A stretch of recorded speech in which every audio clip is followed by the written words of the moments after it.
Another sailor began to violently scratch his own thighs, his fingernails tearing at the heavy denim of his trousers in a desperate, futile attempt to stop the chemical burn. June 15th, 1943, 6:25 a.m., Naval Research Laboratory, Washington, D.C. 25 minutes into the exposure, the atmosphere inside the tiled box shifted from an unbearable discomfort to a frantic, claustrophobic survival struggle. The ambient temperature inside the chamber had risen to nearly 90 degrees Fahrenheit, driven by the trapped body heat of 10 panicked men. The amber mist grew thicker, settling over the sailors like a greasy film. Raymond Connolly's entire torso felt as though it had been dipped in boiling oil. The chemical was reacting with the high concentrations of sweat in his armpits and groin, forming deep, weeping burns beneath his denim uniform. But the skin was no longer the primary concern. The prototype gas masks were failing. The rubber compounds used in the face pieces were porous to high concentrations of vaporized H agent over extended periods. The chemical was slowly degrading the intake valves, allowing trace amounts of the mustard gas to seep past the charcoal canisters and directly into the breathing masks. The sailor to Connolly's left, a farm boy from Iowa named Miller, suddenly stiffened. He let out a muffled, wet cough inside his mask. The mustard vapor, entering his respiratory tract, immediately attacked the delicate, moist mucous membranes of his throat and trachea. "Don't break your seal, Miller," Connolly tried to shout, but his voice was a choked, unintelligible grunt behind his own rubber facepiece. Miller couldn't hear him. The sensation of his lungs being chemically blistered from the inside out triggered an overwhelming primal panic. He threw his hands up, clawing at the head straps of his gas mask, and ripped the facepiece off. He drew in a massive, involuntary gasp of the chamber's raw, amber-tinted air. The effect was instantaneous. Miller fell to his knees, his hands throat-locked, vomiting violently onto the ceramic tiles. The gas stripped the lining of his bronchial tubes within seconds. Through the reinforced glass viewport, Dr. Overholser watched the degradation with cold, clinical focus, his fountain pen clicking as he made a fresh entry. Subject 7 shows total mask failure at 27 minutes, Overholser observed to his assistant. Note the immediate spasmodic coughing and respiratory emesis. The respiratory tract is highly susceptible to cellular necrosis under these concentrations. "Should we terminate the run for the cohort, Doctor?" the assistant asked, looking at the other men who were now swaying, holding their chests in agony. "Negative," Overholser replied smoothly. "The remaining 8 subjects still maintain their seals. We need the full 60-minute metric to evaluate the saturation timeline of the uniform fabric. Keep the valves open." Connolly squeezed his eyes shut as the chemical vapor began to burn through his own eyelids, causing an intense, blinding pain. He could hear Miller's ragged, wet gasps on the floor below him, the sound of a man drowning in his own bodily fluids as his lungs rapidly filled with plasma from the chemical burns. Connolly held his breath until his ribcage throbbed, praying for the clock on the control wall to run down, while the mechanical hiss of the spray nozzles continued to fill the room with agony.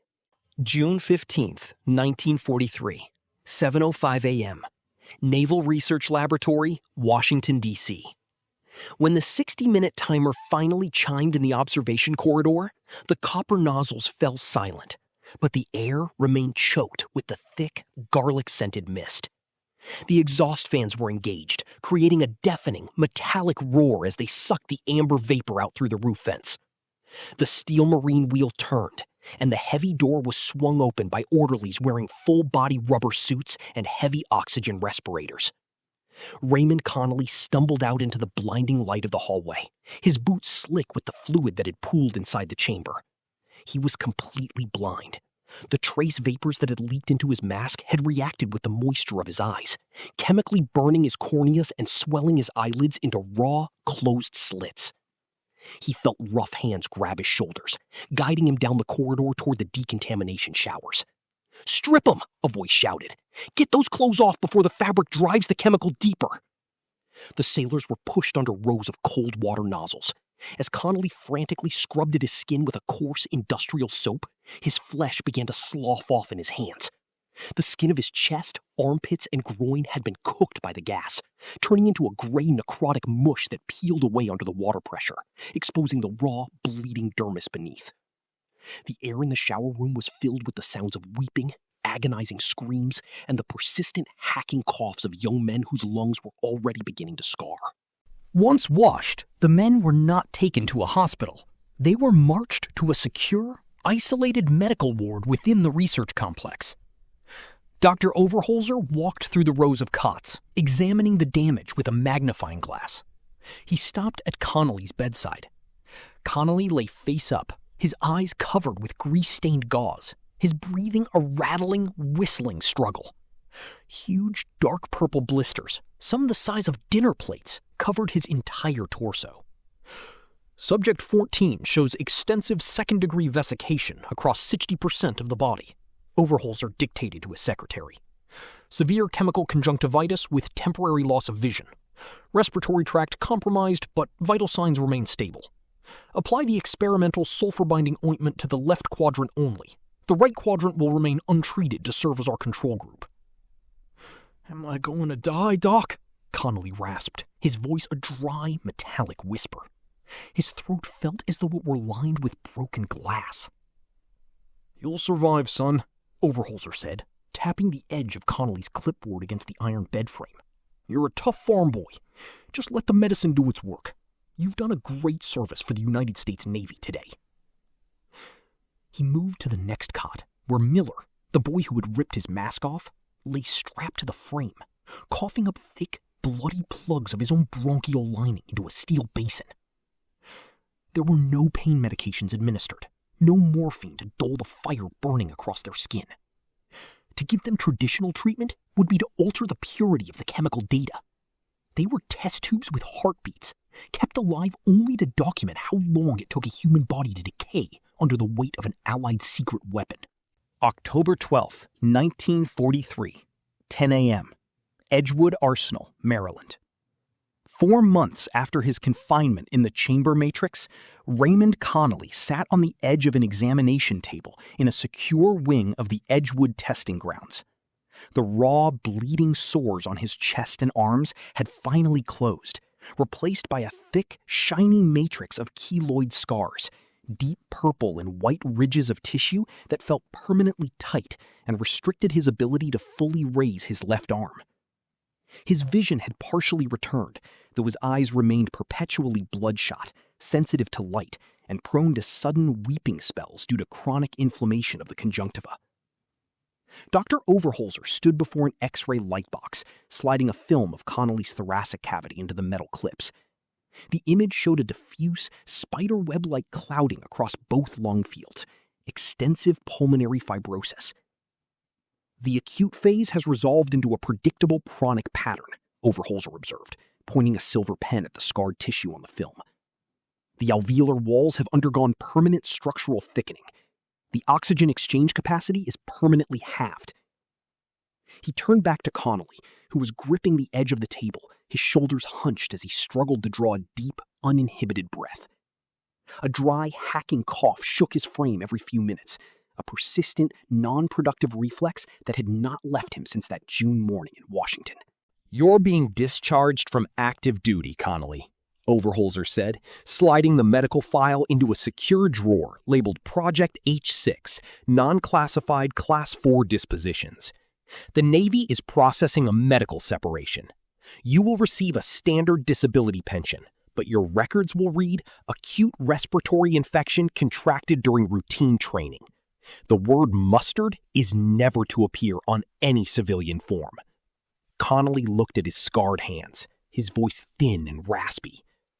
"My lungs feel like they're full of sand, Doc. I can't walk 20 yards without losing my breath. What am I supposed to tell my folks?" "You tell them you caught a bad case of pneumonia while doing your duty," Overholzer replied, his tone shifting into a firm, unyielding directive. "You signed a non-disclosure agreement under the Espionage Act. If you discuss the chamber, the chemicals, or the nature of this facility with a civilian doctor, a family member, or a journalist, you will face immediate court-martial and imprisonment at Fort Leavenworth. Is that entirely understood?" Connolly nodded slowly, his scarred chest tightening with an involuntary ache. He was 19 years old, his body permanently aged by decades within a span of 60 minutes. He was handed a cardboard suitcase containing his civilian clothes and a one-way train ticket back to Pittsburgh. As he walked out the heavy iron gates of the arsenal, he was entering a different kind of confinement, a lifetime of medical isolation, where his injuries could not be acknowledged, his pain could not be treated by regular physicians, and his sacrifice was buried under the weight of an official secret. November 14th, 1993, 2 p.m. House Veterans Affairs Committee, Washington, D.C. 50 years passed before the seals on the chamber matrix experiments were finally broken. Raymond Connolly sat at a walnut witness table in a congressional hearing room, a small green oxygen tank resting on the carpet beside his chair. A clear plastic cannula ran up to his nose, his breathing a slow, mechanical wheeze that was captured by the microphone before him. He was one of the few surviving members of Group 1. Most of the others had succumbed to chronic obstructive pulmonary disease, lung cancer, or systemic skin malignancies in their 40s and 50s. Beside him sat stacks of declassified naval records, recently uncovered through Freedom of Information Act requests filed by persistent researchers and veterans advocacy groups. For 50 years, the Department of Veterans Affairs told me my illnesses. The documents revealed that over 60,000 Allied soldiers had been subjected to various forms of chemical agent testing in the United States, Great Britain, and Canada during World War II. The tests had been conducted not out of malice, but out of a cold, utilitarian calculation. The military needed to know how much chemical exposure a soldier could withstand before becoming combat ineffective, and whether new protective garments could alter that calculus.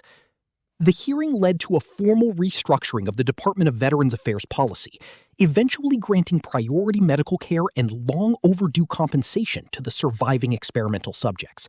But for the thousands of men who had spent their entire adult lives carrying the physical and psychological scars of the gas chambers in silence, the institutional acknowledgement arrived long after their lives had been broken.